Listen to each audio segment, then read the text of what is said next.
Okay, thank you. So, hello everyone. Hello. Thank you for coming to our workshop. My name is Kamil Goungor. I work for the European Network on Independent Living as Policy and Movement Support Officer. And I have the pleasure to moderate this workshop on building centers for independent living. And I'm happy to see so many of you already here with us, and hopefully more people will join. I know it's this kind of difficult moment close to the end of the day, people getting tired, but I think we will have a very exciting and interesting discussions, not because I am on the stage, but because next to me I have two very nice and great panelists with experiences from the UK and from Portugal. And I think, what we will listen from them, it will be very interesting and useful. And also it will sparkle, hopefully, a lot of discussions and questions. So we would like you to be active afterwards and, to contribute to the discussions. We have time for that. But before, we go to our nice speakers, Rebecca and Diogo, I would like briefly to say a few housekeeping things.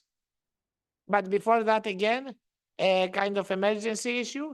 There was a lady that lost her bag. It's a tote bag, a white tote bag with a Belgian flag on it. And she has her personal items in that, like her phone and other things. So in case you see this tote bag with a Belgian flag, maybe some of you picked it by accident. It can happen because we have many bags around. Please let us know. She needs her bag. So because it's important documents inside and things.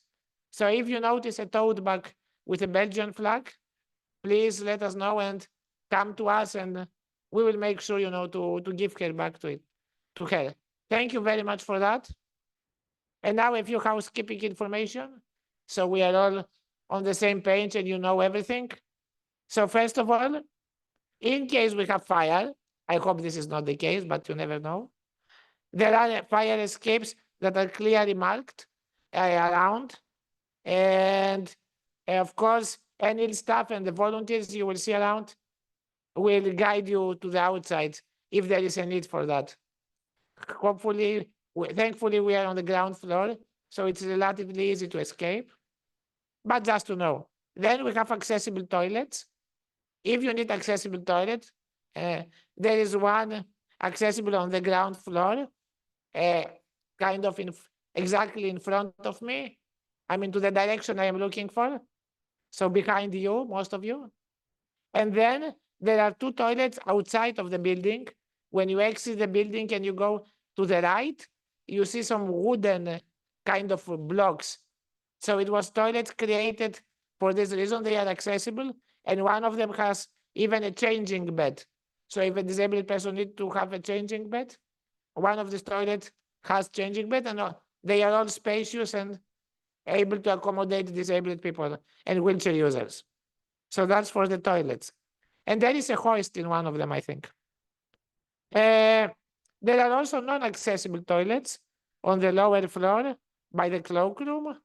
And, you just go some small staircase going down and you find it, in case some of you wants to go to these ones. Then in case any of you need support, including with going to toilet or drinking, eating something, support with taking medication maybe, we have 3 volunteers in fluorescent jackets. You probably will see them around, who are able to do this. If you cannot find them for some reason, you can try to find any team member. You probably know most of us. You have seen us in the registration desk and around in different places, or even come to me. I mean, whatever is helpful to you, and we will try to support and help for whatever reason is needed. Then, if there was a point here that if the room is very crowded, we would ask assistants to maybe go out. But I think we are good for that, so we will not need it. But if suddenly people flood in, maybe some assistant could go out. But I don't think we will have that problem. So we are good. What else is interesting for you to say? There are some free rooms in case you need, I don't know, for meetings, for a call, for rest. They are called Salon and Salon d'Honneur, and they are free. There is also a quiet room. This is upstairs. One of our team members can take you there because I think you need to take a person from the staff of the building here because the elevator has some particular ways to operate.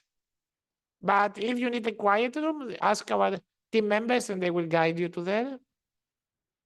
Then, the workshops are being streamed and recorded for those watching remotely. So hello also to those of you who are watching on Zoom. Thank you for joining us. And also to those that will watch afterwards. If you have questions, it would be good to email them to ENIL, to me or to someone from ENIL, to ENIL colleagues, and we will answer them. This is for the online participants.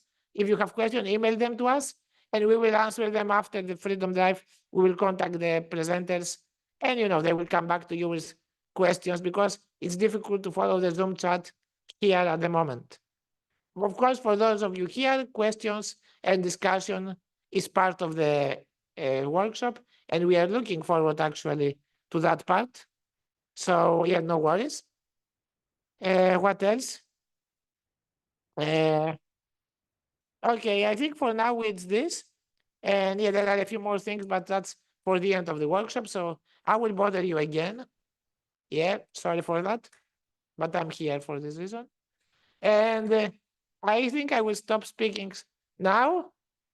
And will give the floor to Diogo and to Rebecca and Diogo.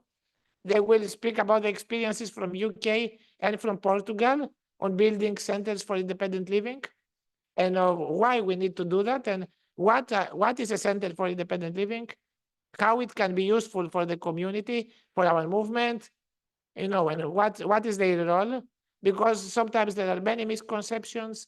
We get messages and emails very often about, I don't know, centers for independent living being this or not being that. And, we decided to have a workshop to clarify things and to answer questions, to share experiences. And this is, I think we have a very good examples, two very good examples of that. Of course, there are more. Maybe some of you in your countries have centers for independent living as well. We will be happy to listen to your experiences in the discussion afterwards. Maybe we could compare and see what works and what doesn't in the countries. So, we will start. I see the presentation of Diogo on the screen. So, okay, we start with Diogo. And then we go to Rebecca. Oh, Diogo.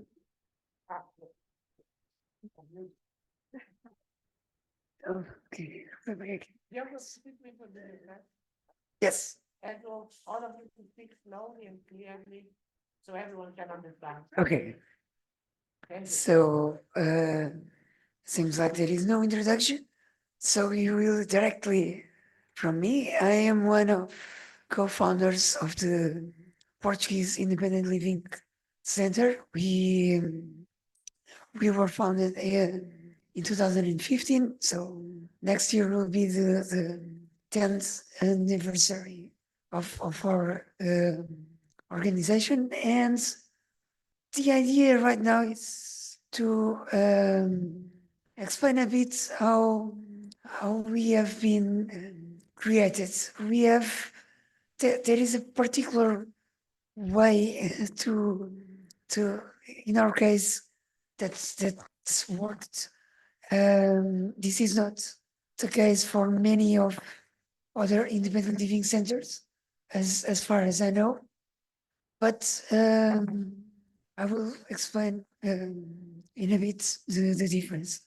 Right now, the idea is to understand that one of the ideas of an independent living center is to be fully controlled by disabled people.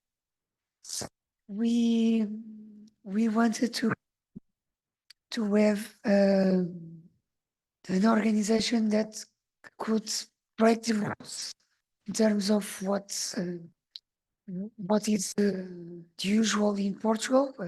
Usually in Portugal, all the organizations are for disabled people, and they may have some disabled people in the board or something like that, but they are not controlled, fully controlled by disabled people. This is for us, this was a really strong position, so we decided to go fully disabled people controlled parts of the organization disabled people. There is now about timeline, and this graphic explains basically the steps we have made from the beginning. So in the first part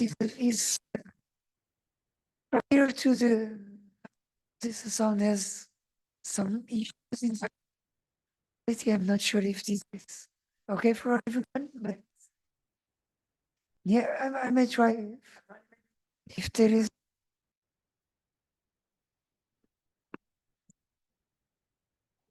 Okay. Okay, I can try this one. Not sure if this is the issue or not. But okay. So the main idea from several years ago was to actually start talking about independent living. So what is this? How it works, and especially personal assistance. So personal assistance was one of the main issues for us, and it is still one of the biggest battles we have on this field. And our idea was to start a conversation about this, but it's not only a conversation because it's never only about that. It's also about fighting because governments will not hear us and politicians will not understand us without a public, let's say, a more public face of the issue, and protests are part of it. So we also done a lot of protests, seamless, and still on this, and because of that, we we could get some attention from politicians. This was important because we mixed a lot of actions here from protests that last like 48 hours in front of the parliament, some starving actions, so people went on starving, and also some other things such as conferences and talks and peer support meetings before we actually figure out exactly what to do. After that, there was a second phase, deciding exactly what to do, what in practice should we do to make this happen. This phase was, let's say, there was an alignment of the planets, let's say, and we got a bit lucky on on this part of the work because some politicians went to these meetings, and they also wanted to make something. And one of the things we talked about was to go again fully on this. So basically propose a law and make it happen right away. But it wasn't quite the best process. And in this phase, Adolf Ratzke was essential to us because he said that we should go on a pilot first. So let's try, let's make this something that you could learn something from. So we are thankful for these words because it changed the way it went and it make it work very well compared to the other option we had before. So fast forward, we could have a first pilot project with 5 people. It's a very small, only in Lisbon, the capital city of Portugal. And then after some years, we moved for a national scale pilot project where many people could get in, could experience what is to have personal assistance. From this, everyone learned about the differences, the specificities of this role, and also the many legal dark aspects that we have. We all have different specificities in our legal frameworks. So this was very important. The national pilot is also a sign that the first very small scale project went well because it's the government deciding that they wanted to test this at a national scale. So they wanted to try something different. And this is a proof that the local pilot led by us was a success because they basically copy paste the project. So the idea was there and it worked. Right now we are moving to national law on personal assistance.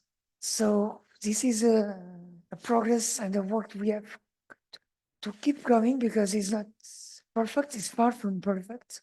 It has several flaws, but it's still a proof that this is possible. It is possible there are an organization like us to exist and to create something and make these things happen. This graphic on screen, I will not go fully into detail about all the arrows there, but the idea is to give you an impression about the scale of it and the complexity of our creation. The process is simple in this explanation.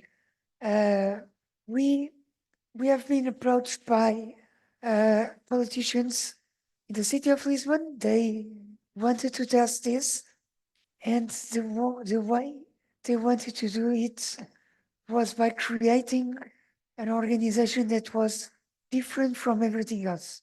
So no more institutions, no more organizations that think about these things in the in a concept that is not clearly working, and they decided to ask disabled people what we want.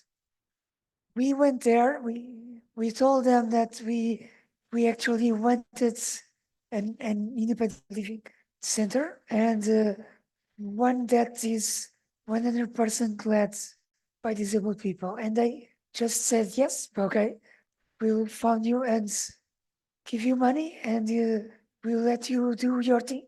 And we came back with a definition of the organization and also a definition of the concept for the pilot project.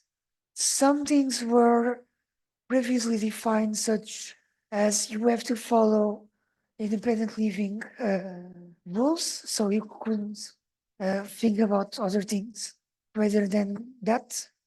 And we also had some ideas about the legal aspect of the project. Right now, we have these 4 areas of action, which which is personal assistance in the sense that we still operate pilot projects. We still do that. In this moment, we are moving from pilot projects to a national system that is provided by the state. So we operate that system alongside many other organizations. We also still do a lot of activism. So if there is a protest about this, it's probably us doing that. We every year we have these protests on the European Independent Living Day and many other across the year. We of course we still do conferences and meetings, especially on personal assistance. We have peer support meetings, so people can attend and learn from people with more experience, and those who have less experience can share their concerns and questions, etc. It's a safe space for people to exchange these ideas. And of course, we also do training. So for all other organizations, for interested people, for personal assistance, so they also can have training. And in terms of personal assistance, right now we have over 19% with us in the whole country right now in Portugal. We have over 1,000 people with personal assistance. So we are one of the organizations working on this, and over 150 personal assistants. So this is our numbers. And in terms of activism, we of course as I said, we do every year march for independent living.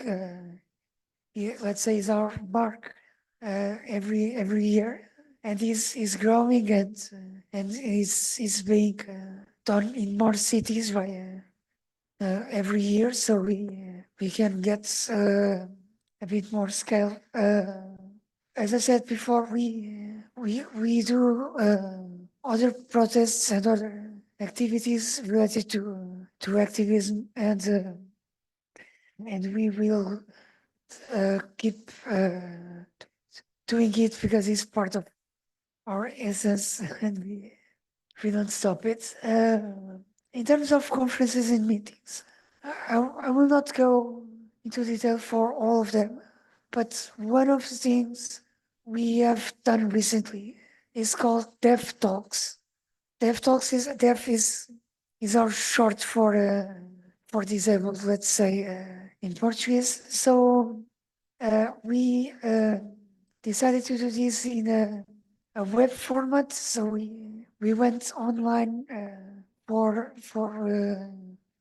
like about 3 hours every week, and during the pandemic, it started with that, and then we decided to keep it as a series. So basically, sometimes we do another set of episodes, and we post them on Facebook or YouTube, and people can just watch these, and we talk about several topics related to disability and independent living. So we see this working well for informing people, because from this we got a massive support from disabled people, and it's like thousands of people got together because of this action. Whoops. Yeah, thank you. Before I finish, we have some, let's say, some lessons that we learned with the process. As I said, we came out with idea of what is the organization, what is about, project, etc. But we started all of these in less than a year. So all the process from the beginning to the first person with personal assistance was only 1 year. This is too fast. Don't do that. Don't repeat this. So this is my big lesson for life. Don't rush. And I'm open for questions when is the time. But I hope you enjoyed right now the case, and feel free to have an opinion on that. Thank you so much.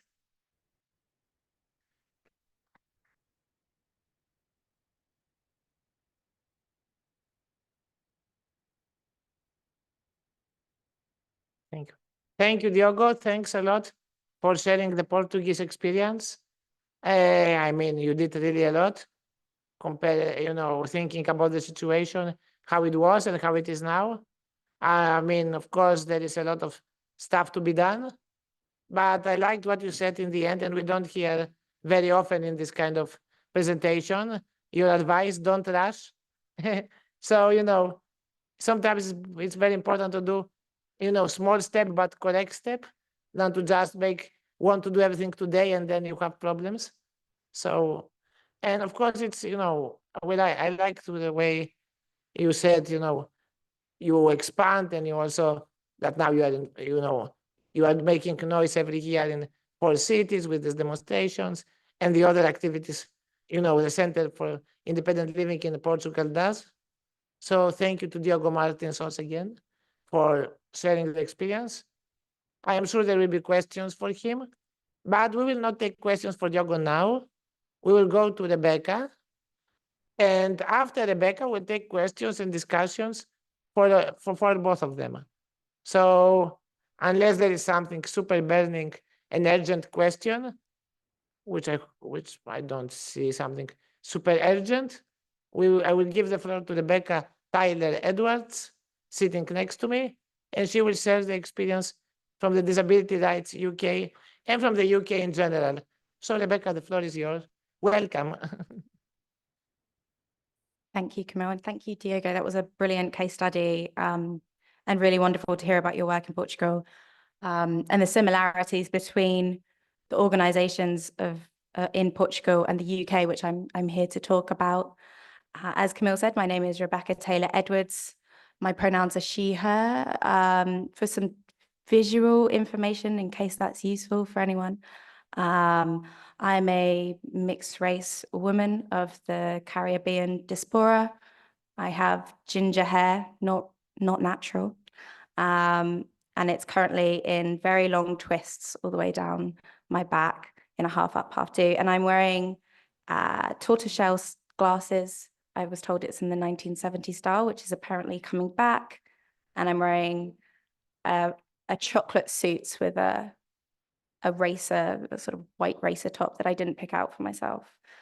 And I am from Disability Rights UK. I'm the DPO Development Manager, and I'm here to talk to you about disabled people's organisations.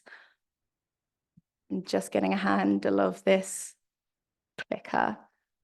Okay, that's brilliant. So I'm from Disability Rights UK, which is the National Disabled People's Organisation in the UK. And what we do isn't purely our own service delivery and campaigning work, but we work with disabled people's organisations up and down the country to understand through co-production the barriers facing our organisations as a nation and break them down so that they can do the incredible work of social justice that they do so well. So I've said DPOs quite a few times just to break down some jargon there. It is in many ways what we in the UK refer to when we're talking about centres of independent living, in that disabled people's organisations, or DPOs, are organisations led by, controlled by and run by disabled people. We have quite a few terms just to make it really easy for everyone. We also go by deaf and disabled people's organisations, user-led groups, and disabled people-led groups. We also have organizations called intersectional DPOs, and these are organizations that are led by, controlled by, and run by disabled people with multiple intersecting characteristics. So, for example, the Deaf Ethnic Women's Association, for example, Regard, which is the only queer disabled-led organization in the country, and the list continues. And they all do fantastic work. From our current estimates, we expect that there are at the very least 200 DPOs across the country. It's probably worth saying this is the jargon that I know. So I'm sorry to those who use Centres of Independent Living. I'll be using DPOs to refer to those organisations. But these figures came from a wonderful organisation called Disability Cornwall, and we've been working with them over the last 2 years to really understand that we expect that there's much more than 200. In fact, my conservative estimate that there's at least 300, maybe even more organisations in the UK, because what we know is that disabled people have been running our groups and organisations since the 1980s and are not exclusively charities or community interest groups, which is where most of our data comes from. And so what I would like to talk to you about is a sort of brief summary of what our organisations have been doing. I'm going to take a historical lens to it because there are trends in the ways in which our organisations receive finances, which is what really runs, you know, how we survive and our origins. And then I'll start off with where we started and what we're doing now as a brief overview of what we do. And then I'll be talking about my work at Disability Rights UK and the organisation in Toll to support these organisations. What I should start off by saying is that all of this information is freely available on Disability Rights UK website. When I started my post in 2022, I did a mixed methods analysis, which is a fancy research way of saying I looked at both numbers and I spoke to people. And I also collected readings and information that other DPOs had already collected on the sector on what we looked like historically and what we look like now.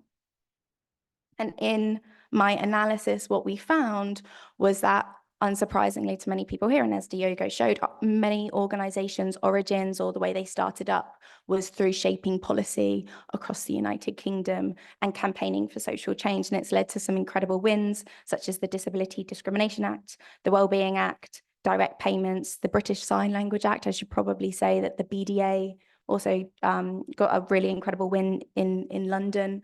And of course, like with all centres of independent living on the mainland, led to the creation of the United Convention of the Rights of Disabled People, or people with disabilities, depending on what country you're from and how you pronounce it. And I accumulated in preparation for this presentation. If the slide will change, I can't get it to go, sorry.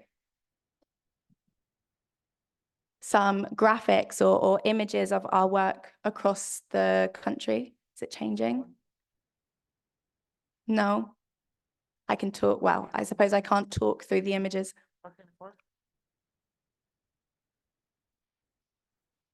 Technical challenges, sorry. I'm using Canva. Let's see.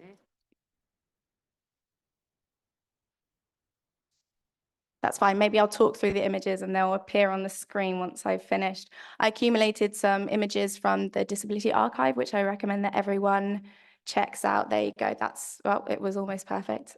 I'll let it be. One back.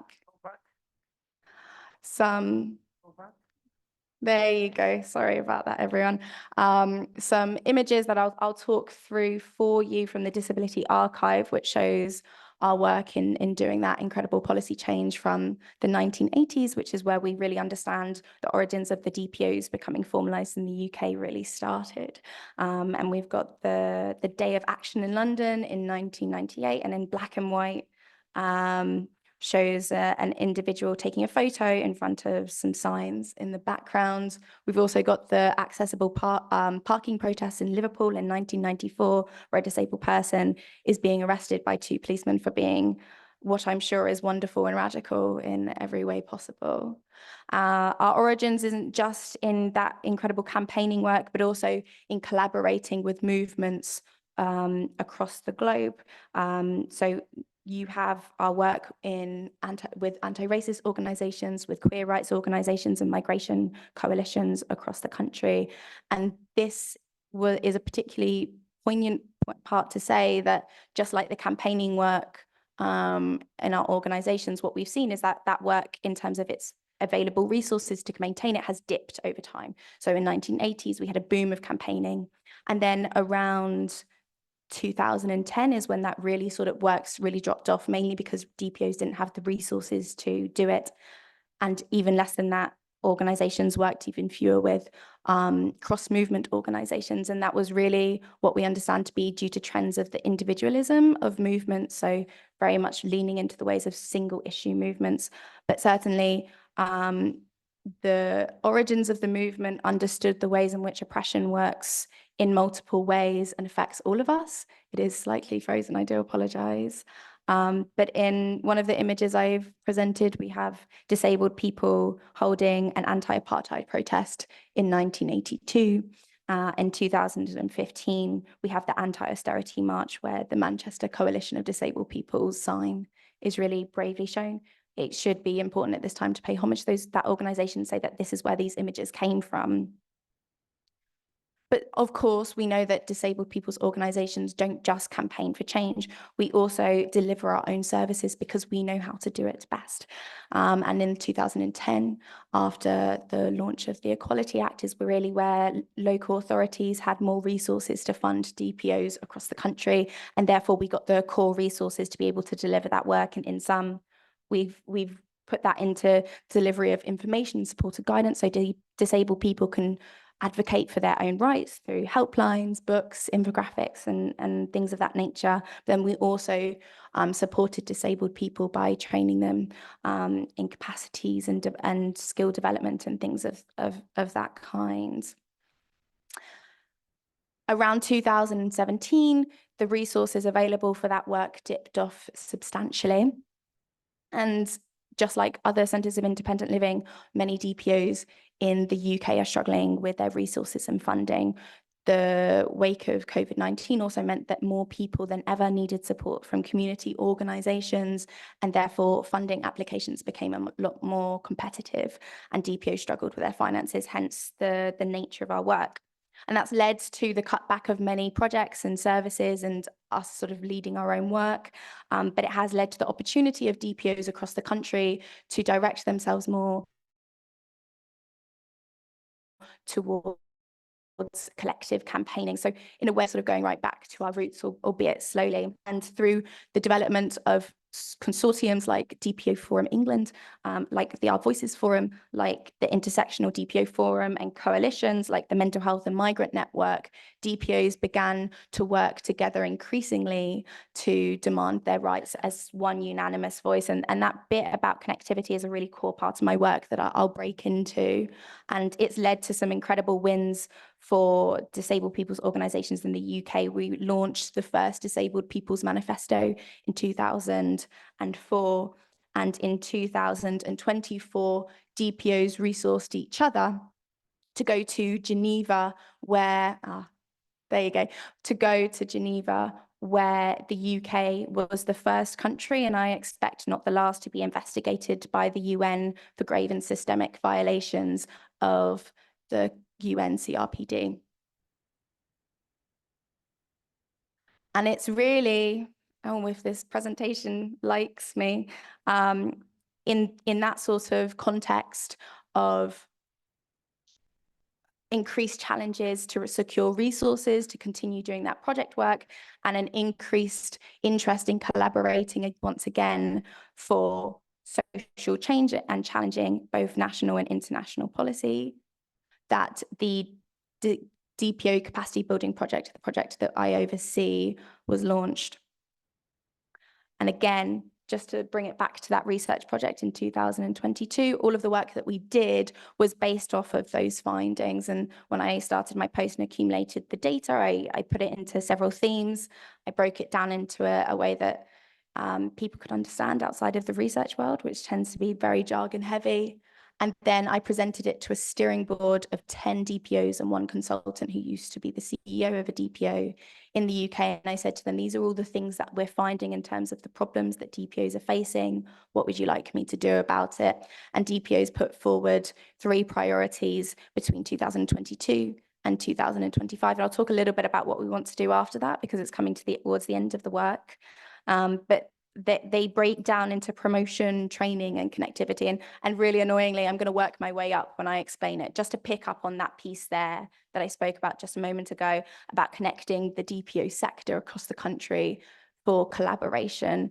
This priority was specifically dedicated to finding ways that DPOs can work together, because as I said, they became increasingly individual when the provision of services and projects came forward. There was also an increased rise in tensions between DPOs and conflicts. And so what we wanted to do is negotiate ways in which the organizations could work together.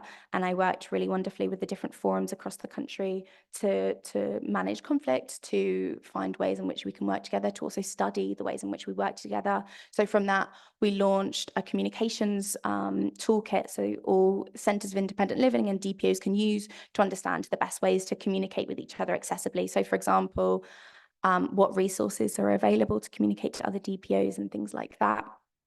This work on connectivity was also specifically dedicated to supporting and uplifting the most marginalised DPOs in the sector. So certainly, as I said before, our organisations are struggling for funding and resources at a time where there's the most need. But that is tenfold for intersectional DPOs that represent disabled people who are marginalised due to their intersecting additional characteristics. And what we also know from our research is because organisations like the Asian People's Disability Alliance work with multiple spaces of movements, they struggle with the sort of single issue politics, which means they often get pushed out of those spaces, or into organisations that are not intersectional don't often understand the needs of intersectional communities. And so there's a bridging those understandings is really important to the sector. So we launched the Intersectional DPO Forum and then delivered training to other DPOs on how to be more intersectional in their work. And that leads me to the second portion of the priorities, to training, where we launched the DPO Support Hub, which is freely available to all centres of independent living and DPOs in the world, to provide training and resources on anything from how to start up and maintain a governance board, all the way into how to use social media to campaign for disabled people's rights, to how to be more inclusive and intersectional in your structure and design of your organisation.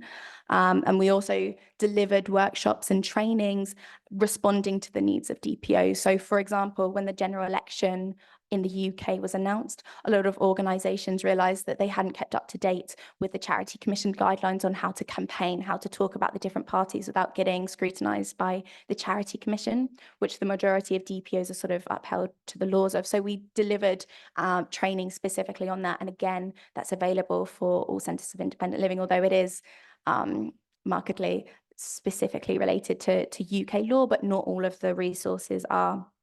And then that last piece there on promotion is really dedicated to what Diogo spoke about when it comes to doing things differently in comparison to organisations that are not led by disabled people. And unsurprisingly, in comparison to other organisations, in comparison to centres of independent living in the mainland, DPOs are increasingly up for competition in comparison to organisations not led by disabled people. Sorry, I'm trying to get this slide to work, which does not agree with me. I'm terribly sorry about that. The aspect of this work is specifically around promotion. So you have the very traditional work around campaigning, but then you have the admittedly a kind of a sleazy term, but it's really just promotion, lobbying, funding organisations to direct funding and resources to DPOs. And that's not just nationally, that's internationally as well. So part of the scheme is specifically looking at ways in which we can lobby things like the lottery to exclusively fund disabled people's organisations and centres of independent living when it comes to disability-related work. It also is dedicated to promoting the sector in other ways. What we know from my research is that there is an entire movement led by mainly young disabled people on TikTok and Instagram that has been doing a lot of work specifically in the last 5 years, but they don't know that centres of independent living and DPOs exist. So how do we bridge that gap of a movement that's really rife with life and doing a lot of things? So we do that through promoting the sector.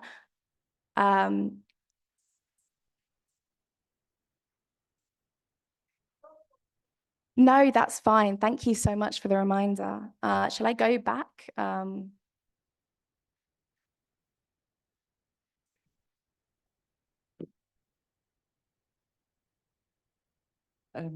Just an example. Mics work at the same time. So if the question is, for example, how are the intersectional DPOs experiencing the sector? What we know from my research, where I interviewed these organizations. So for example, the Deaf Ethnic Women's Association, I get carried away, I'm terribly sorry, is that they struggle to access resources and funding when it comes to continuing their work. So for example, they apply for a piece of funding run by the Lottery or City Bridge Trust, which is a London funder specifically dedicated to supporting disabled people. And what they do is support disabled people, but because their name is Deaf Ethnic Women's Association, and in their bid application, they say we support disabled people with this specific experience because of multiple intersecting oppression, they don't get the bid. And what it means is that slowly over time, that pattern repeats, and disabled people who are also affecting disablement due to the intersection of racism, classism, homophobia, transphobia, things like that, they don't get the resources they need to support those organizations. On the other hand, how DPOs who aren't intersectional, so pan disability, they're here to specifically break down ableism. These organizations receive calls on their helplines or their services or things like that from disabled people who are explaining experiences like, this is an example from one of the DPOs that they gave me. Hi, I'm a Black disabled woman and I was mistreated or profoundly abused today trying to access the bus. And they used both ableist and racist slurs to me, and their justification for not allowing me on the bus was because of both ableism and racism. Can you help me? And a DPO who understands how to challenge ableism does not have that experience of how to challenge racism. And as I spoke about earlier, our movement certainly worked in wonderful partnerships with anti-racist organizations, but all movements over time have sort of directed itself down funnels. It has stopped doing that, what we call cross-movement collaboration, so working together. And so they don't know how to help the person. They also employ disabled staff, and they're finding that they are experiencing, that those staff members are experiencing homophobia and racism at work, and they don't know how to handle it.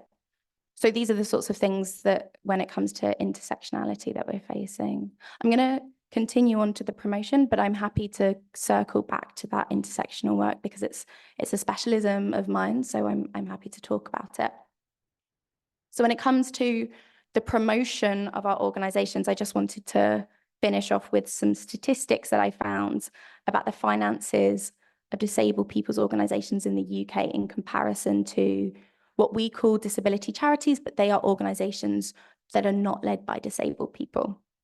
So what we know, specifically when it comes to government contracts, it's not a representation of other funding, but it's similar, is that DPOs receive 1.2% of government contracts and 20% of government grants awarded to non-disabled people-led organizations. That means that on average, our organizations have about 3.2 of the total income of what would an organization that is not led by a disabled people receive. I have an example of what that looks like because figures are kind of hard to work out. if I took a group of 10 disability charities, again, these are organizations that are not led by disabled people, and we specifically took the 10 disability charities from a consortium called the Disability Charity Consortium. So we're talking about organizations like Mind and Scope and MenCap that are not led by disabled people. They received overall 460 million in 1,457 government grants in 1 year.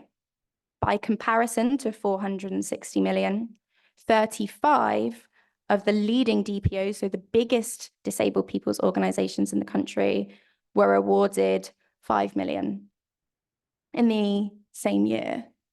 So the differences in our organizations, access to resources, their knowledge, their scope, their power to do the things that we want to do is, well, significantly lower. And that's not just in government contracts, that's also by private funders, like, for example, the lottery. Which leads to our work specifically doing that promotional work.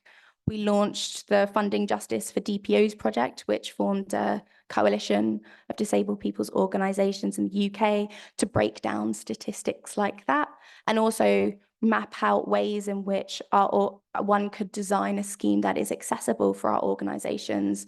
We'll launch that at the end of the year, the summary of what our work is, and it's available to all organisations who, for example, want to write to their funder to say, by the way, this is what your funding work looks on average in comparison to ours. And by the way, here's a model diagram about how to fund disabled people's organisations or centres of independent living. These resources are mainly used sort of in design as a campaigning tool, specifically for the UK, but it's free to use for everyone. But what we also know from talking to our DPOs is that when it comes to applying for funding to continue your next 5 or 6 years of work, or usually smaller, let's be honest, they face challenges in explaining the nuances of what they did in comparison to non-disabled people-led charities. So it also includes a section explaining who we are and writing up a sort of nationally recognized standard of why that's important. And it also will be open for other organizations to add their logo or signature and say, I support this also. And it means that the next time an organization or a DPO applies for funding, they can, instead of having to write that entire thing, because most organizations, CEOs or one worker that isn't dedicated specifically to accumulating income, they don't have time to sort of write that out over and over again. Also, applications don't have the room. So there's a link that they can use to sort of support their argument there. I fear I'm running out of time, so I'll skip past this information, just summarizing what we do. It's also not particularly, pardon? Okay. It doesn't seem to work. So I'll probably just end it there instead of challenging the technology to work with me, but I'm happy to answer any questions on this stuff. And yeah, thank you. Thank you for the question, by the way.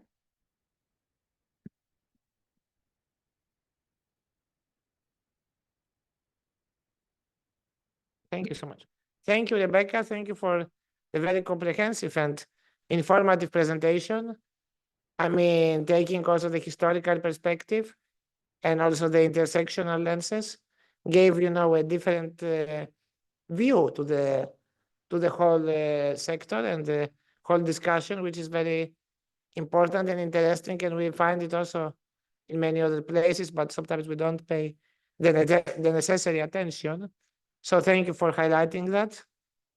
And yeah, I mean, I was struck by the information close to the end when you said the difference with the budget allocation for disabled-led organization and non-disabled-led organization. And, I'm thinking why it's happening. And this is a very, very big discussion. And a final comment on your presentation from me, and we open the floor to everyone, is that you didn't speak specifically on centers for independent living, but you spoke about DPOs, these disabled people organizations that play the role of centers of independent living or support centers for independent living. And this was very interesting because we heard also Diogo speaking about centers for independent living that do also stuff that are not strictly independent living. So, we saw both aspects of the coin and how, disabled people organizations, whether they are strictly calling themselves Center for Independent Living or not, a DPO or Disability Rights UK in that case, or whatever, they may do the same thing. So it's another discussion what it is a Center for Independent Living, what it is a DPO, and what one can do and what cannot do. And yeah, with this in mind, I will open the floor to all of you to share your comments, your questions, your thoughts. We have time. We have almost 1 hour. So don't be shy. Don't restrict yourselves. And yeah, let us know if you have any questions, or who will start the dancing. Come on, we have more than 50, 60 people here and a few trees. The trees will not ask questions, but you can.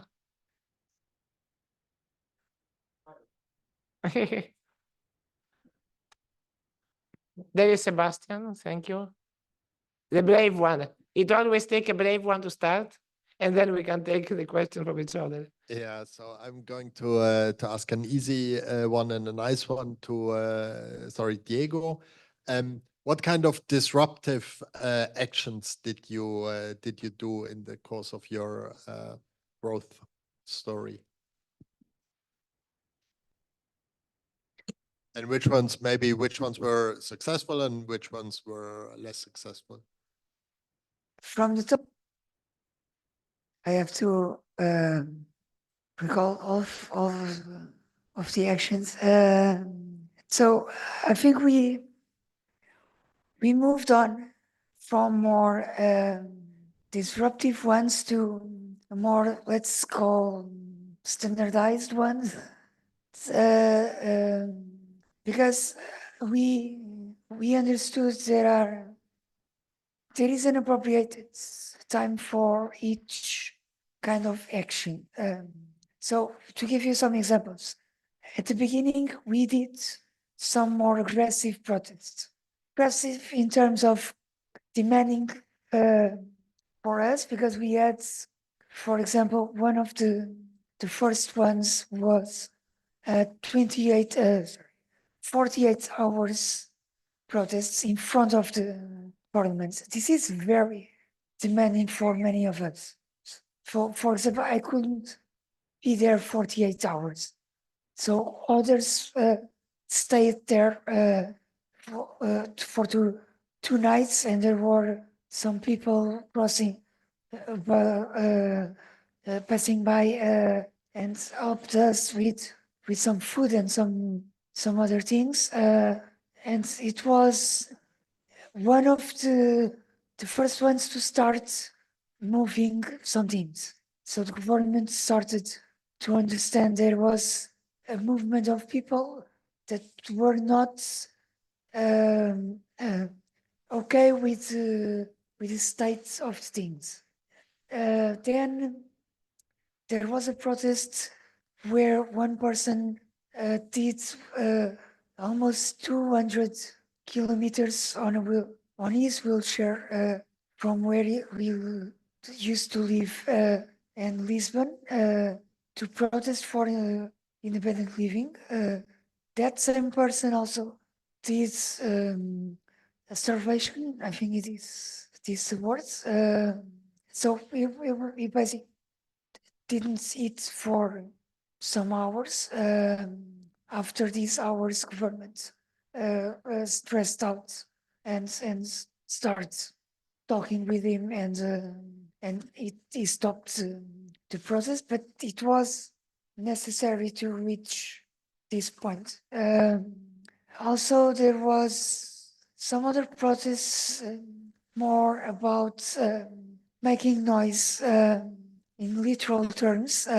So we went once to the front of the finance ministry and we made them went crazy with a lot of noise, literally. So that was another one. more related to financial issues at the time. So these are some examples of disruptive protests. Sorry? Sorry? Yeah, we are okay.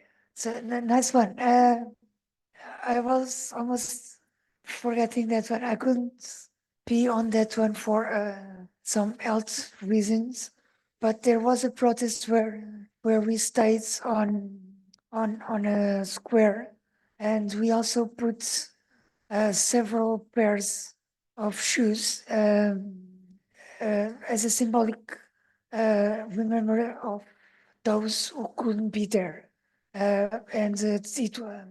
Even though it was not a loud protest in terms of noise, but in terms of impact, people stopped actually to understand what was going on.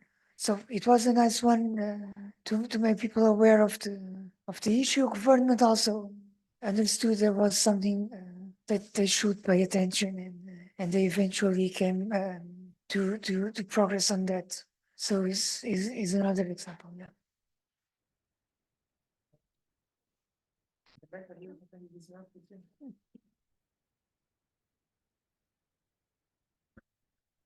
These mics are funny. So at Disability Rights UK and really across, what I'll do is I'll speak for the national work that we do. What typically happens when an organisation more recently would like as much of a disruptive protest as possible is that one organisation will deliver something regionally. And then through specifically talking about that collaboration work, they'll distribute that through things like the DPO forum, the intersectional DPO forum, and then the organizations will sort of resource each other to go down. DPAC's Day of Action is a particularly radical one that's happened recently. DPAC is the name of a DPO, to D-jargon. It's called Disabled People Against Cuts. And in one of the slides, which I dare not try and go back to, I showed an image of some of the protests specifically against cuts, and the protests around COVID itself. We expect that wasn't, the most disruptive in terms of how loud it was, but certainly had a real strong impact from the COVID inquiry, which is happening currently, where disabled people's organisations are now given the status of expert witnesses, so that they can testify against the organisations, against the government, sorry. But yeah, nothing of the most radical level in terms of sleeping outside of a building recently, which is very cool. Thank you both, Diogo and Rebecca. From what, was some of these actions, all of these actions are really strong, and sometimes you can make noise without making noise. So this is what we heard also from Diogo and from these things. So there are we heard all these years from many of our members, very creative and many actions that people cannot even imagine that can have a real impact. In Greece, we have people going and occupying an institution to make some noise about this institution working, for example, stuff like that. But even more creative and things. But okay, I stop here, and there is already a question from Lisbeth. Hello. Oh, everybody knows Kamil. He came to Belgium, and then it was in 2015, and then it started with his activism and so on. Congratulations, Kamil. But my question to Rebecca, I saw a map of all those places in UK with disability persons. I always have difficulty. Disabled persons or organizations. But when I think Belgium, we do the same thing. I think it is very, very few. Are you sure all those organizations are led by people with disability? Absolutely. So I can about process. The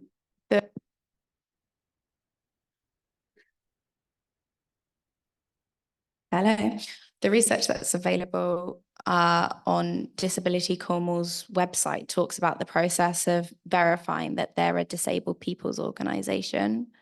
It should be known that in the UK, there are different guidelines in terms of what we classify as a DPO. So according to the guidelines for this map, minimum of 50% of the workforce need to be disabled and 75% of the board. So there's what we understand is there's differences across the country. So what that means is that if we're talking about 100%, not all of them are 100%. The majority of them are 50%. Around 90, 80% of the employees or volunteers or what have you, the people that make up the organization are disabled. So I think that would change the statistics in terms of a country. How the data was accumulated was a researcher called Theo Blackmore at Disability Cornwall independently called up every single one of these organisations to ask if they're still there, to ask what their basic information was, and if they are in fact a disabled people's organisation. So it took many years, from what I understand. It was done before my post. And in the new year, what we'll be able to do when the new map comes out that we've been working with Disability Cornwall on, we'll have more information on this. Basically to say, are there less organisations? Are there more organisations? And as organisations that aren't registered as a charity or a community interest company where they have to put their information on a specific regulated information site, we'll be able to understand what organisations are led by disabled people but aren't a formalised organisation. And I stress that because what I expect is the UK probably has quite a lot of DPOs or organisations led by disabled people in comparison to other countries, but I don't think exclusively so. I expect that, and I know this from my own life, working, living in Berlin, for example, and connecting with disabled people out there, is that we've been running our organisations informally in very large numbers. So this can include the Disabled Students' Union that does incredible work on their campus, to random campaigns that pop up and pop down and die off again, to social media accounts, which I like to specify because they have a growing amount of power at the moment. And I think potentially connectivity with those organisations that aren't registered as a really sort of formalised structure is really important for the survival of our movement, because we're getting less money, and until we can get money to keep us as organisations, we have to work more grassroots, and we should be connecting with the informal ones simply because they also have a voice in that as well. So yeah, it's an interesting number. I was certainly also surprised by it. Thank you.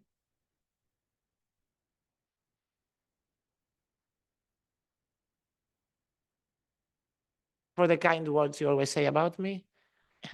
But yeah, you do need to talk more about the work you do here in Belgium. It's important. And so is there any other questions, any comments? Maybe you would like to share experiences from your governments, from your countries. I see Catherine, I think, on the, yes. And if there is any other question in the meantime, don't be shy. I know of quite a few of you, and you come from many countries, and I know you do great work in your countries. So feel free to share this or ask questions related to it. We are very happy to discuss it. But for the moment, we continue with Belgium. Belgium is the No. I'm a bit tired, so I hope I can express myself in English. I just wanted to say I appreciate very much what you thought about the importance of working across different groups or elements, or how do you say, types of causes of oppression, because I think social oppression is indeed something that affects a lot of people in our countries, not only people with disability. And I think it's really important to look to people as individuals, as persons, beyond the differences. So, and I also wanted to comment that in my work in Belgium, I see that working together with different organizations, also women's organizations, also anti-racist organizations, but also trade unions and so on, is extreme, or anti-poverty organizations is extremely important to tackle, so to fight against the, what sometimes governments try to do, which is tearing down, how do you say, social rights. So we had the experience that they might try to change laws, not to go forward, but to go back in time and to fight against social rights we had achieved in many ways. So, and this working together and makes us really stronger to maintain what we already have achieved and which is important for everyone. So I hope you understand what I say. And this can be campaigning, going on the streets, but also go to court is very important. And like these organizations can be, how do you say it? We have our own possibilities, our own expertise that we can bring in, and together we can make a very lot stronger cases than we could have done alone. So thank you for also bringing this in. Thank you. We were very clear on the message and the importance of, also cooperating with each other, and the power that it can bring and why it makes sense. We saw, for example, in the creep camps, the documentary, with Judy Human being one of the protagonists. And we saw how, for example, the Black movement supported the disability movement in USA, and how they have one of the best systems when it comes to a legislation, at least for disabled people. So it's indeed important to work cross-sectionally. And I don't know if Diogo or Rebecca would like to make any comment on this particular comment.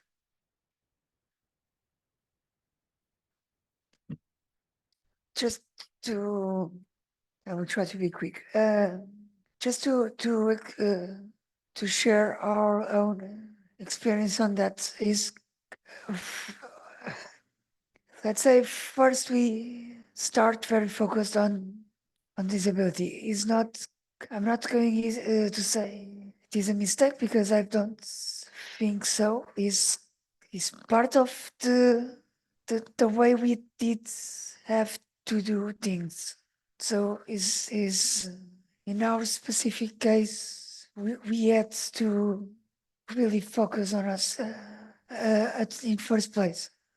But we realized quickly that we should work together with many other organizations that are working on different sectors. So recently we started to work with the organizations that organized the women's protests for the International Women's Day. And this is what I believe it is one of the most interesting piece of works we have done. By the way, is everything led by women? We don't. I don't touch that. They work what they have to do, and we want this to be this way because it makes sense in the way our own organization is formed, and is one example how to work in both ways. We make them this march as accessible as possible, and there is still room for improvement, but we made that happen and didn't happen before, and we knew that disabled people were not going there because the march was not accessible. So now it's accessible, now people are going, and it's growing every year. So is one positive effect. In other hands, there is more information for us about issues related to women, because we didn't know a lot about some of the issues that we could work together, and this is a really interesting part of the work, because now we know exactly what piece of work we can make pressure together. And there is also a starting point for LGBT movements. We are still working on this and trying to figure out exactly where to go and how to make this happen, but also because we need to have some more members that also themselves identify as part of the LGBT community. So we want to go into that direction and understand what we can do together. We are already are trying to, but this is a more long process, because in our case, again, in the case of Portugal, the intersectionality regarding disabled people is still a not started topic. So we still have to go that way and start having people that identify with other identities and come to us and feel comfortable for that, and we have to make them feel comfortable, which is all work all together. So I think this is a very interesting part of the journey.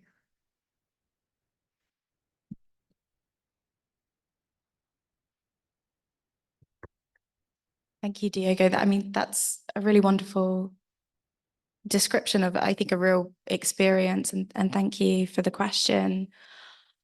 I mean, I can talk as a national overview, but I could also pay notes to our experience at Disability Rights UK. And specifically in the last year, we made the commitment to be an anti-racist organisation. So I can talk about whatever experience, but as a general overview, that there's two things here. There's cross-movement collaboration, which is, you know, that work there about working with the Women's March. And that's reaching out to other organizations that also, you know, are sort of like us, but in other identities. And then there's that sort of intersectional element, which is a little bit more internal. It's sort of looking at our policies as an organization, how we talk about things, how we understand things, and how we look at disablement as a construct. And what I've generally found most impactful of this work is that starting point of cross-movement collaboration, because what we know is that we're not experts on this. Organizations that understand disablement and has really specialized themselves in that over the years have accumulated that level of expertise because they've been dedicated to it. It's also the way in which, you know, historically, our movement has always been, and it hasn't just been to the exclusion of disabled people with other characteristics, but it's also been to a degree or another exclusion of people with other conditions that are, for example, invisible or other experiences of disablement. So we know that this happens, and it's almost a case of accepting, okay, well, we're going against years and we're sort of undoing learning of years and years of work. So I stress that because a lot of organizations, when they ask me about this and they say, what do we do? It's really hard, is that all organizations, all centers of independent living, all DPOs are also facing these sorts of challenges. It's meant to be hard. And that's why I stress the importance of cross-movement collaboration and building friendship, because they can often offer guidance in the name of friendship and solidarity. What I know is the existence of intersectional DPOs in the UK, and we know that, for example, it may be different in other countries, but I also expect that when privileging conversations with cross movements, you start with those intersectional groups because they understand that very nuanced experience well, and then also move with different movements as well. And that internal work often takes time, and it can inform the internal work. And it takes a long time to break down, for example, internal biases or things like that. But it's also going to take time across other movements as well. And I think the spirit of that cross-movement stuff, as Diogo said, is that you inform each other in friendship and you learn from each other over time, and it does make a much stronger move against oppression. I agree. You had your hand up. Was that specifically to what I was saying? Wait for the mic, wait for the mic. I still try to understand intersectional, because I think for me, myself, it's clear. Oh, till my 25, I had nothing, I mean, and then car accident, I was paralyzed till the neck. Yeah. So it's for me a kind of simple one thing or something. But so can you, when you speak about disabled people organization intersectional, what different things, what different difficulties do those people in that organization then, for example, have? Because I go speaking in a, how do they call it, in a revalidation center. All those people became paralyzed in the last few months. You know, I know something about that, but there's so many things I don't know anything about it. It has to be difficult for those different people to understand each other, to understand what are the difficulties of that other person. I cannot see it concrete before me. You want to say something? First of all, sorry for my harmful English level. I'm French, so I wanted to give you a good example of intersection action. We are a member of the Valideuse, which is a French feminist and disabled collective.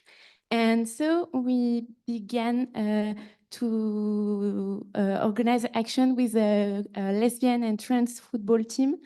And for instance, last year, we organized an action during the Paralympic Day in Paris to denounce the hypocrite stuff. Oh, I'm very sorry for my English level. And because we figured out that there were a lot of ableism in the queer community, so we began to work together, and we begin to create a strong a relationship with this queer football team. And 2 weeks ago, with another queer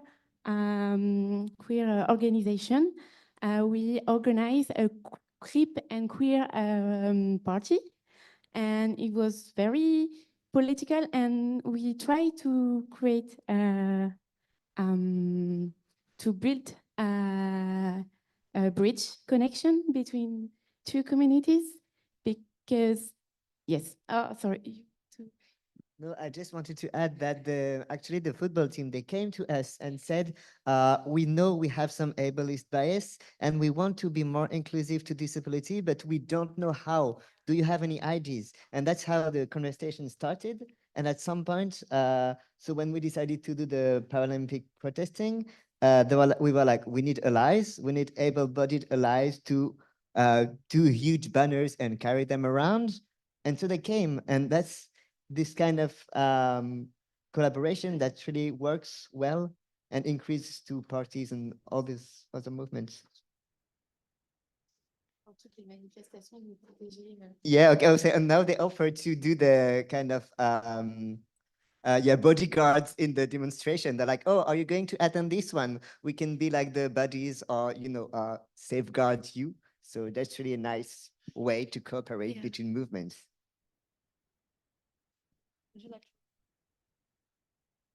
Thank you. That's clear. I have a more, I see something for me. But then I think about there are blind people we have involved in our action for ramps, for shops. So that's also something little like that. Okay. Maybe you can press my mic. Yeah, thank you. I mean, there is a question in the back. Just very quickly to comment on that. And thank you for sharing the experience. Is it working? Yeah, it's working. No? It's yes. The other one. It doesn't work? You can hear me?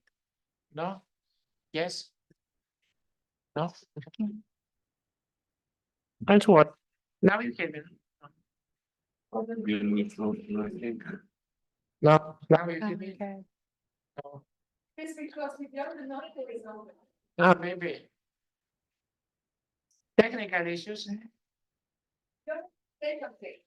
Yes. No, yeah. I also have a question. I'm from Belgium. A few weeks ago, I wrote an article about other Portugal. And because of that, I was surfing on the internet. I was looking up for information. And I found a lot of information about the independent living centers in the United States. I also find a website of the federal government, and there is a special organization of the federal government that acknowledged and that subsidize independent living centers. So I think that's very important that your government acknowledge there are needs of independent living centers with independent living schemes, and then subsidize those centers.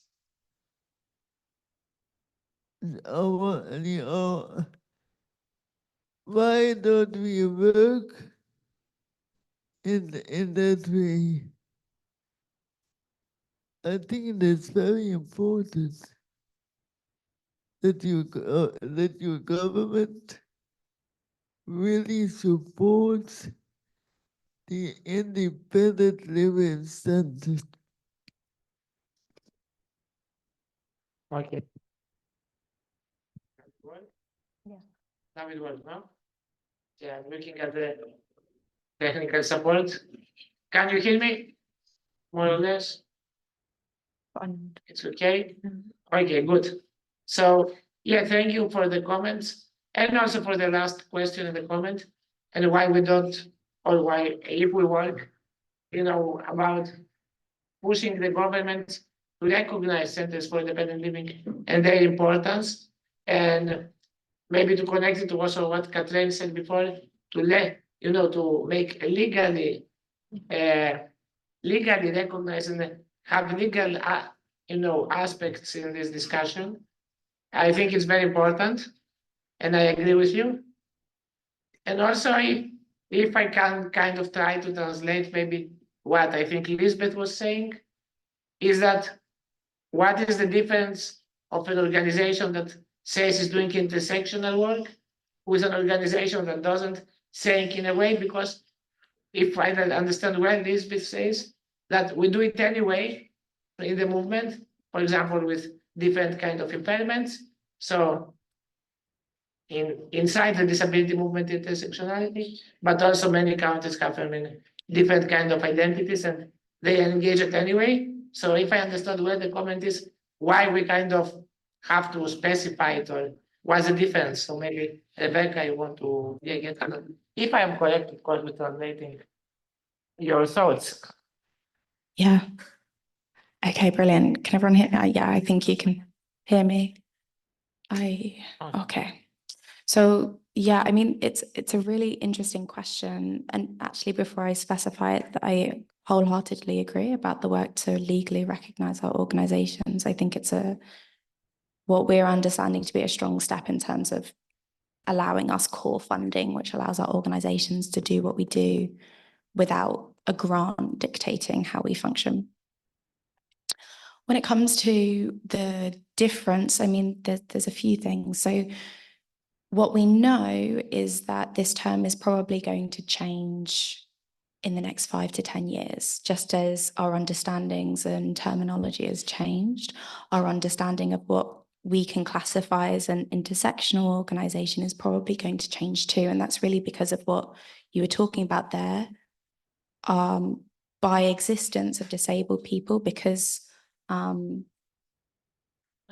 okay, by existence of disabled people, we have multiple characteristics ourselves. So what is the difference between all disabled people getting into an organization and campaigning, and an organization that specifically sets out to be intersectional? I'm going to use the difference between Disability Rights UK, my organization, and the largest intersectional DPO, the Asian People's Disability Alliance, as a sort of comparison.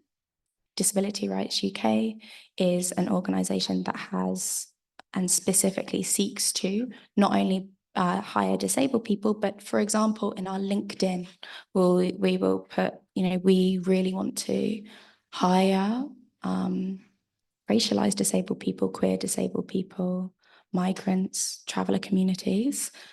And so what we want to do is we want to hire as diverse of an experience and as diverse people who are disabled. And therefore, not exclusively, but we do have a large portion of our sort of workforce that have multiple experiences of oppression. So for example, I'm a queer, Black, disabled woman. I have multiple experiences of oppression. The difference between Disability Rights UK, for example, is how we approach these things. We approach it from a grand perspective, looking at disablement, and then we say, for example, this disproportionately affects Black disabled people, if we're talking about housing injustice, for example. But the majority of what we do and how we talk about it is disablement, and there's nothing wrong about that. But it means that because of the way in which intersectionality and oppression works, and because the most marginalized members of our community are often those who experience other forms of oppression, it means that by nature, those experiences do get pushed to the side. It isn't something specific to the disability rights movement. What we know is that in the feminist movement that happens, what we know in the queer rights movement that happens, we know in the migrants' rights movement that happens. It isn't exclusively to us. The existence of intersectional organizations comes about in a sort of similar way to how Diogo was talking about the existence of his organization. We wanted to do something different to the way in which it was always done. We know that our voices aren't being privileged or understood within this organization because of the way in which all people have internalized forms of bias. and therefore we want to create a space of our own. And it doesn't mean that organizations that are led by disabled people shouldn't exist. It's just that individuals who have multiple experiences of oppression specifically want to look after that community. So for example, the Asian People's Disability Alliance has a centre of independent living specifically for Asian disabled people, and that allows them a space specifically to be wholeheartedly themselves, because the reality is, and the feedback we're getting is that even if our organisations are completely intersectional, there is bias because we're human beings and we live in a very oppressive world, and that there isn't going to be a space where it is completely free of other forms of oppression. Just like within our movement, we know that people with certain conditions or impairments or experiences of disablement don't get listened to as much as other disabled people, and that just happens in our movement. It's not too different. I often talk about it as, we live in really rotten soil. We can't really help the way in which we grow, but we can support the organisations that do want a place of their own, which is an old feminist saying. That's why I think the differentiation is important. But as I said earlier, that might change. And what we probably want is, we want it to change. We want to work more intersectionally with other organisations over time. We want other organisations to work more intersectionally with us, so that a friend within the disabled community can work in an anti-racist organisation and know that they're not going to face ableism within that organisation because they've also been working intersectionally. And hopefully, on our goal to break down oppression, our organisations don't need to specify it's intersectional, but we don't live in that world yet, therefore we do. That's a sort of example.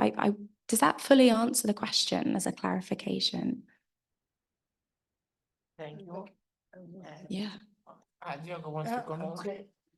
So can you hear me, right? Yes. So I think this, even though we are, we identify as disabled people, and for many of us is brutally visible, but we all, or almost all of us, have some other identity which generate more oppression. So I am very privileged in that sense because I'm just a white guy.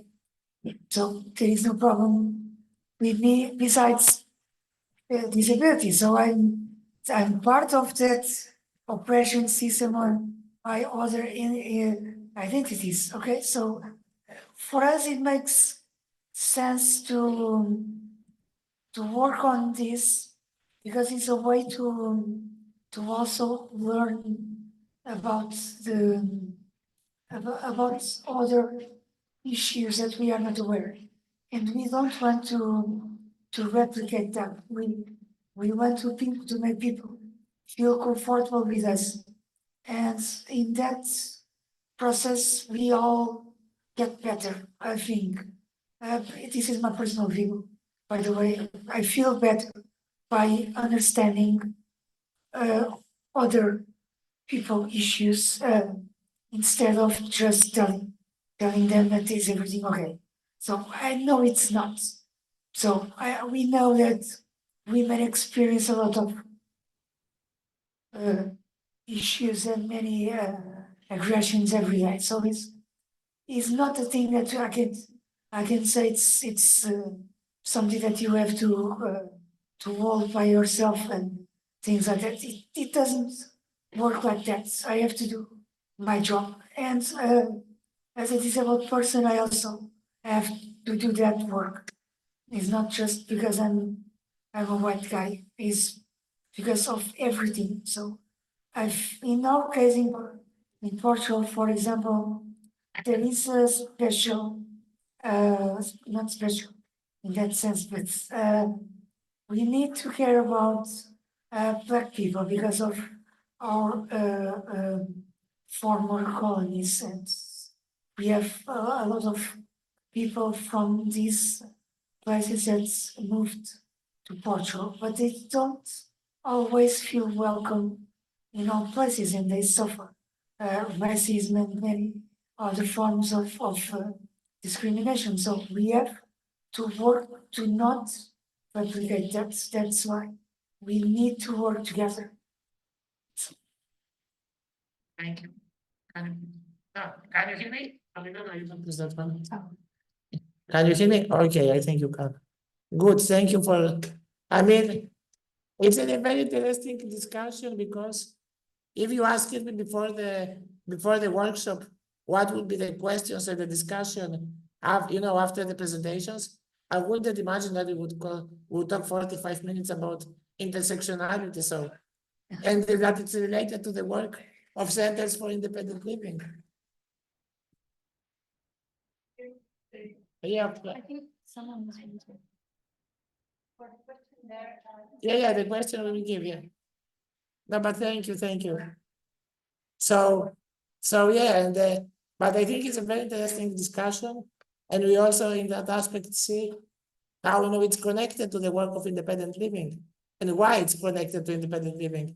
We did a study session in Strasbourg, and I see the colleagues from the Valides from France, and we went to Strasbourg 3 months ago, and we organized a youth meeting for 20 something people, and some of them were disabled, some of them were from Jewish community, some of them were Muslims, some of them were LGBTQI, and some of them were working with Roma people, and all of these people stayed together for 1 week. And in the end of the week, we asked them to what will be their projects in the future. And you had, for example, I don't know, Jewish people saying we want to do stuff that are inclusive to Muslim people and that are accessible also for our disabled colleagues. Disabled people saying we want to do our events open to every, I don't know, religious matters or any beliefs, sexuality beliefs and this kind of stuff. So it was very interesting to see, how this affects our work and our activism and our behavior in everyday life. But I shut up because we have around 10 minutes to give the floor to the questions. So we can have as much questions and insight as possible. Yes. Not sure we hear you. Can you speak again? Okay, so yeah. Hi, my name is Mona. I am a communications advisor for Uluba Independent Living Norway, which is a center on independent living in Norway. We focus mainly on personal assistance. I have a question for Rebecca, and I'm going to try to remember my trail of thought here because I've been following the discussion. And I'm wondering, because I work with communications and promoting, and because my assumption here, and it's an assumption because I don't have figures on it, but I think there will always be voices, younger voices, older voices, voices that we can use in promotion. But I think there's always going to be, in some countries, there aren't going to be very many, or at least we don't hear them clearly because society isn't open to it. So I'm wondering, what sort of strategy should we use to cultivate those voices? Do you have any views on that? Could I ask a clarification? Sorry. I mean, it's really interesting, and certainly we can also exchange numbers, and our digital comms officer, who's much better at talking about this than me, can talk about it. Is this specific to, for example, campaigning? I mean, I would like to know what sort of voices and for what purpose you're speaking about. Yeah, it works sometimes. Yeah, sorry, I didn't clarify. Because you talked a bit about how some organizations aren't aware of younger voices that are on TikTok, and how we can access these young people or old people or whoever, that they have voices, they have something that they want to say, and something that we can use in order to create a conversation about disability. So my question is, how do we, because the voices are there, we just have to give them a platform. And do you have any views on how we cultivate them? Yeah, absolutely. So what I want to say is this isn't a unique experience, and reaching out specifically with younger voices, but I also want to say that older voices tend to be excluded from these conversations as well, was a big theme of our findings in 2022 on the experiences of DPOs, and they said different things. So some of the feedback that I've got was very much similar to you. People are out there, we know they're doing things, we can't talk to them, we can't find them. Sometimes it was, we have an open spot and we're looking around and we're realizing that the majority of our staff is older than 40, younger than 60, and we're not finding ways to hire anyone else outside of that age bracket, and lots of things around that sort of conversation. There's been a few things that we've done both internally and in terms of supporting the sector to access that. Internally, the thing that we did was to, I think the some sort of like avoidance of some people, including myself, we got on TikTok. And I am on our TikTok, and I did not want to be on our TikTok at all. It is very awkward, and I'm 26 and I'm meant to be fluent at this stuff. So that was one way. And I stress it is because social media, specifically around the pandemic, became an avenue for a lot of mainly young people to talk about their experience of disablement. And also, as it turns out, TikTok became a place where a lot of people realized that they were neurodivergent. And then they went online and they spoke about it, and it created huge, and I mean within the millions of sort of counts of followers and communities, and ADHD talk, which is a thing you can look up on the search, and then there are all these videos of these people talking. So I say that because going to where people are at is an old strategy. It's just that this new place of where they're at isn't a region. It's a sort of space online that we're now discovering. TikTok isn't accessible to everyone, and I want to specify that, you know, there's issues with that. So that's a starting place. TikTok and Instagram is my general recommendations. What we also know is that when we've connected with sites of education, there's privilege there, because we know that those who get to go to university are more privileged than others, but it's where we've been starting. We've been going to sixth forms, universities, even, you know, some conversations with schools. I'm pretty sure our CEO went to a few last year, where we spoke to, for example, the head of the societies. And I don't know whether that's a standardized term, but in the UK, a society is sort of like a student group or a student union or da-da-da. And we said, look, we really want to connect with the disabled-led groups.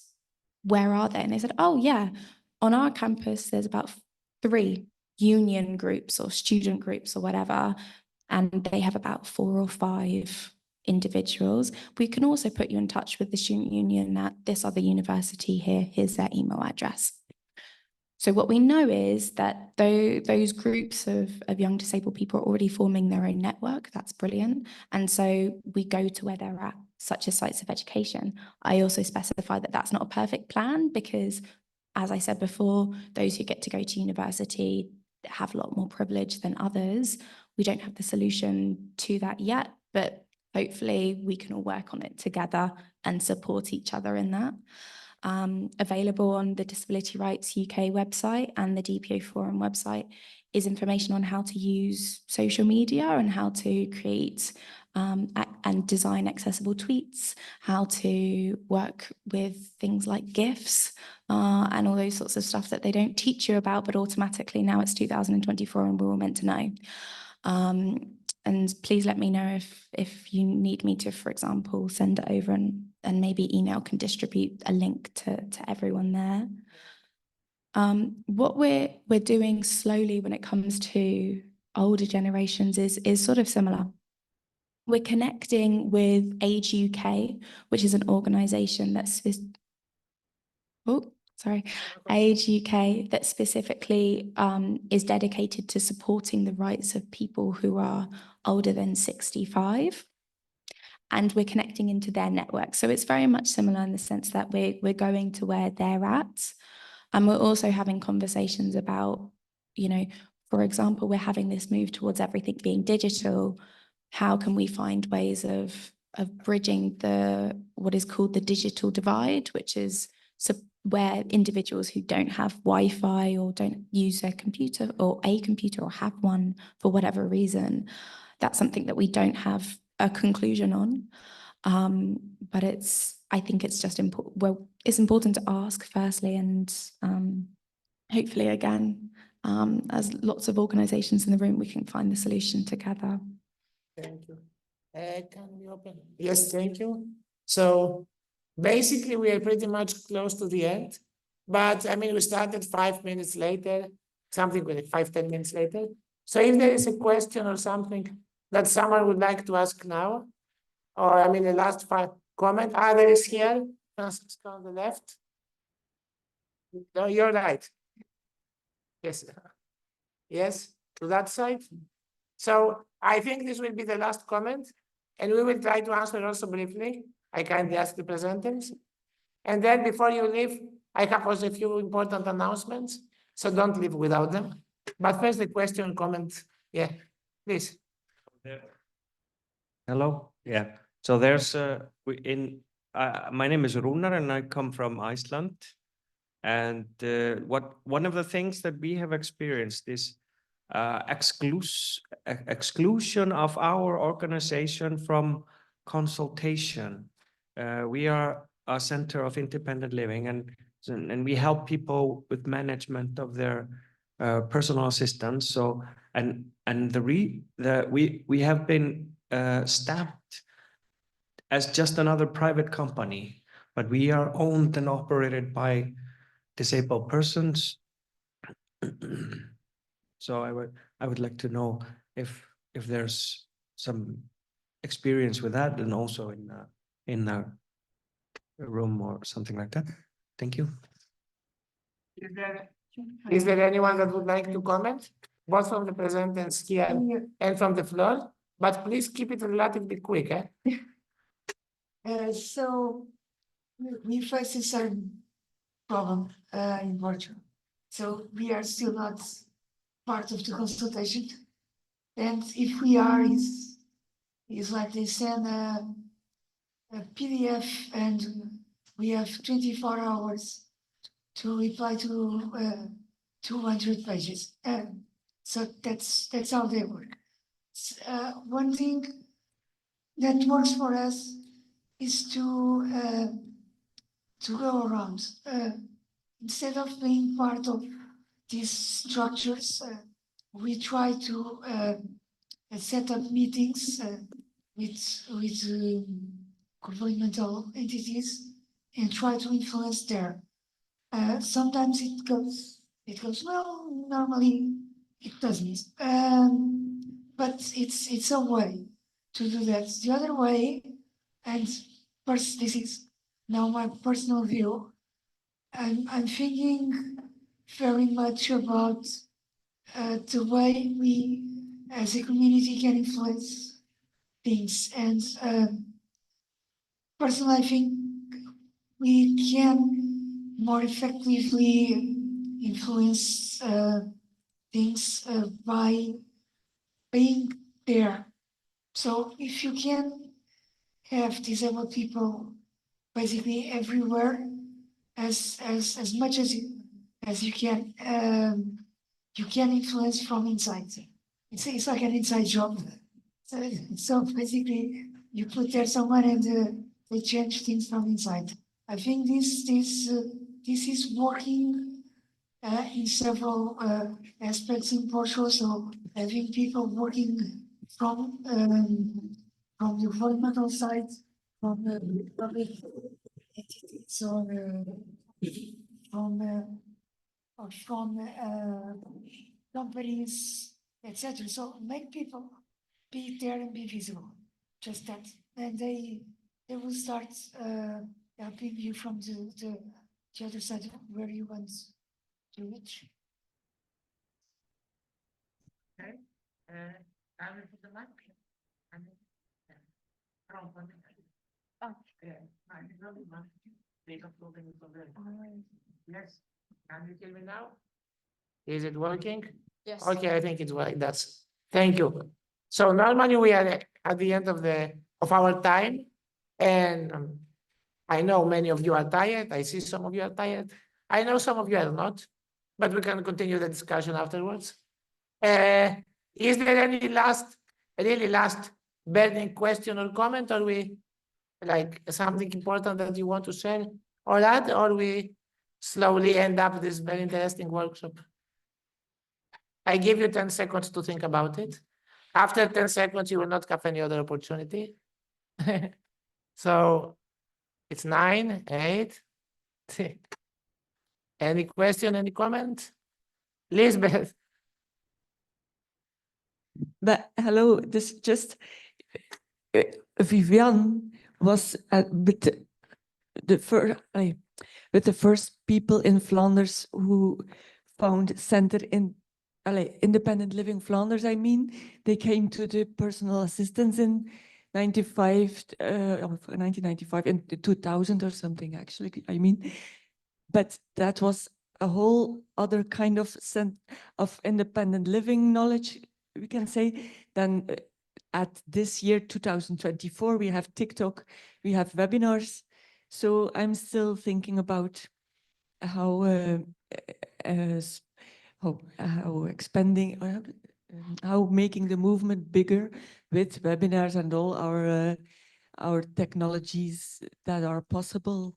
And our youth, I have a daughter, two daughters who sit on TikTok and so on, so I can get advice from them maybe.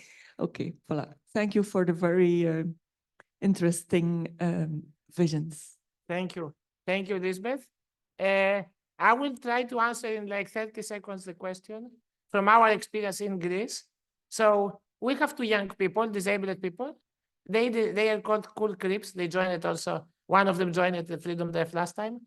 And they decided they want to create something new, disability related, that will make some noise and will bring new people to the disability to the, to the public discussion. So they started to making parties accessible for autistic, for blind, for deaf, everything, sign language, but parties with DJ, with young people. They invited LGBTQI organizations to join the parties. It was not only disability related. They started making noise in every social media they could. I mean, they are young people. Then they started to do stand-up comedy accessible events.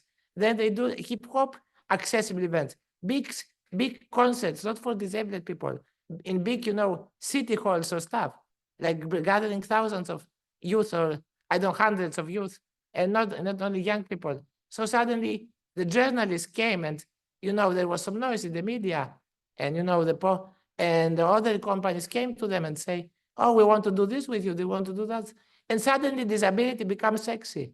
I mean, not perfect. There is a lot of steps to do, but suddenly there is a discussion. More people know them, and even celebrities put stories about it sometimes and stuff. I don't say it's perfect. I don't say it's fully working in every aspect, but it's something we didn't have before, and it's something that it's led by young people, and it brings the disability to the public sphere. It's not only about disability. They make parties for everyone, and they just make sure it's accessible and it's in a big space, and everyone can come for and have drinks and enjoy and dance and enjoy the DJs or the musicians or the comedians. So in that kind of ways, maybe, and they do all the stuff. They do YouTube travel videos, they do whatever. So, they have different ways to reach public audience, and not only disability audience, but in general. But we are left out of the time, so I will stop, I think, here. I want to thank you all of you for joining us. I hope you found the discussion interesting. I want to thank Rebecca and Diogo and Rebecca for joining us on the stage. I want to, and sharing their experiences, all of you for asking questions. I want to thank Francesca for going back and forth with the microphone, our volunteer, and supporting this session. I want to thank also the technical staff for being patient with us and with the microphone issues. And yeah, also those of you joining online. And before we finish, very few announcements. One, if you find the tote bag with the Belgian flag, a white bag with Belgian flag, please make sure you come to us, even if it's tomorrow or the day after tomorrow. We need it. The lady needs it. She has phones and stuff inside. And very quickly, after that, at 7, we have a youth cafe at the Mondo J. If you have strength and if you want to join a youth-related meeting for around 2 hours with some snacks and drinks, without very big structure or something, it's an informal youth gathering in the Mondo J. We will discuss a few things about the official topics related to far right and disability, but also to other issues around disability and, you know, activism and stuff. You are more than welcome. It will be a very chill out and nice session organized by the youth. So that's one thing. The other thing is that tomorrow we have the march in the morning. Around 10, we start from the Parc Cinquantenaire. I'm sorry for my French, I killed it, I know. But it's not far from here. And, you know, close to the arch, you probably know where the arch is. So we are waiting for you to make some noise. It's the highlight of the Freedom Drive every year. So around 10, we hope to see you all there. And after that, we will go to the European Parliament. So you need to have your passports and your identity cards, because otherwise you don't get to the Parliament. So it's a good idea to not forget to have your identity documents, and hopefully you have registered for that. And I mean, if you want to join this, of course. And we have a party in the evening. The party will be here. So, I mean, I don't know. I don't think anyone wants to miss the party. So you are welcome also to that. And the final comment is that after the Freedom Drive, we will have some, we would like all of you to give us feedback, how it works. We need the feedback for various reasons. So you will receive via emails and different platforms, you know, links and to fulfill like to fill in a survey or whatever the form it is. So we want your feedback, we want your input, how to make Freedom Drive better and what works, what didn't work. So please take some time and do it. I think there's a QR code also on the screen when you can give us also your feedback now. If you have some time and energy, we appreciate it. I think that's it. I thank you all again. Take some rest. Have a good evening. Yes.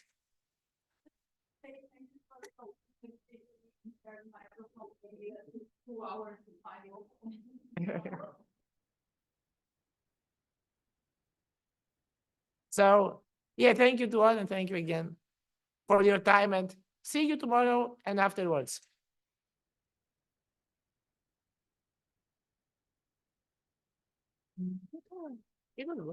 Yeah. No?